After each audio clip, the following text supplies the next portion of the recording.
Getting lean and staying lean isn't some sort of abstract mission that requires long periods of grit, suffering, and determination. I used to struggle a lot with getting lean until I finally learned how to implement these 10 simple habits.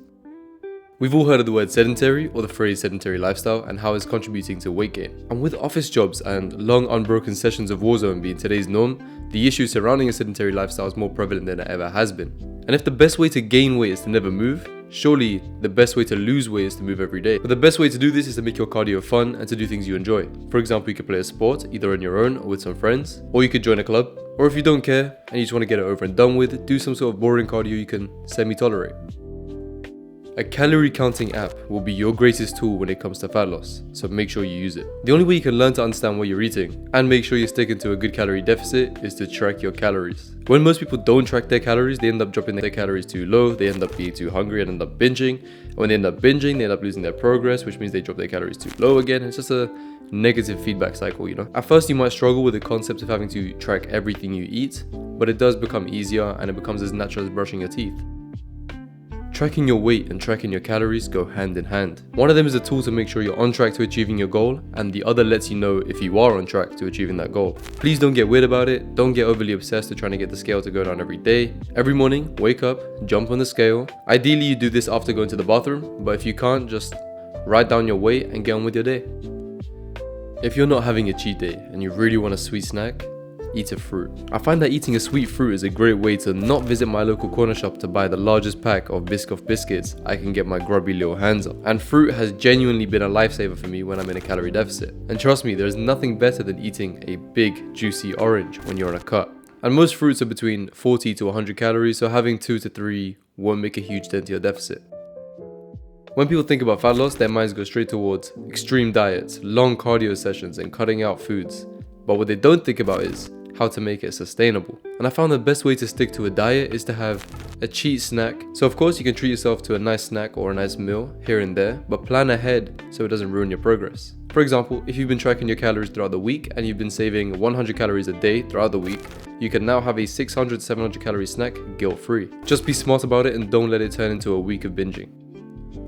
I think it's needless to say that sleep is important. And I know some days you might want to stay up to watch a TV show, watch a movie, or play some Mario, but your body will thank you for it if you just don't.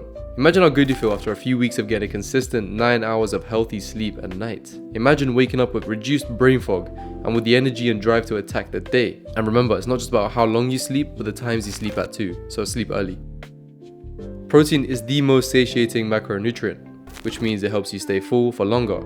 And I don't know about you, but I do not want to feel hungry whilst trying to lose fat. It's just not very fun. And of course, there are other benefits like increased rate of recovery, increased rate of muscle protein synthesis, and less of a chance of muscle loss. So eat your protein, specifically 1 gram of protein per pound of body weight.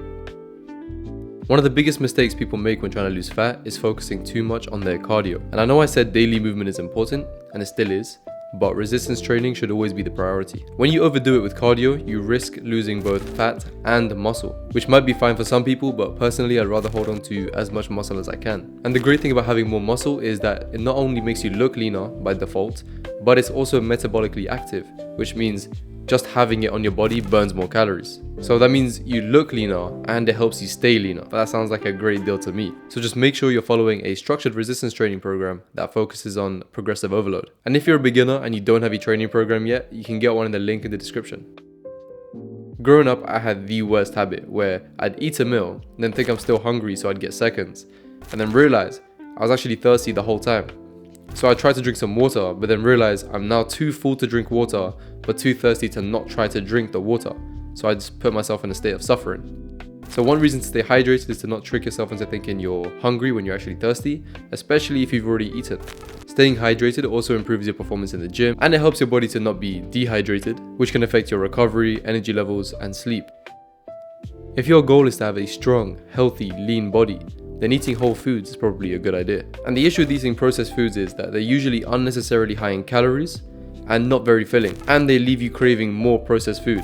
But don't worry, it's not your fault. It's you versus a team of scientists out there in the world somewhere, underground in a lab, trying to design the perfect potato chip. And the great thing about whole foods is that they'll keep you more full for longer, and they contain a lot of micronutrients. And if you're someone who likes to move a lot, exercise, lift weights, play sports, you're going to need micronutrients to fuel those activities. So it's in your best interest to give your body what it wants. Like, subscribe if you've enjoyed the video. I hope you have enjoyed the video. And as per usual, it's been a pleasure talking to you. My name is Iyad Harishi, by the way.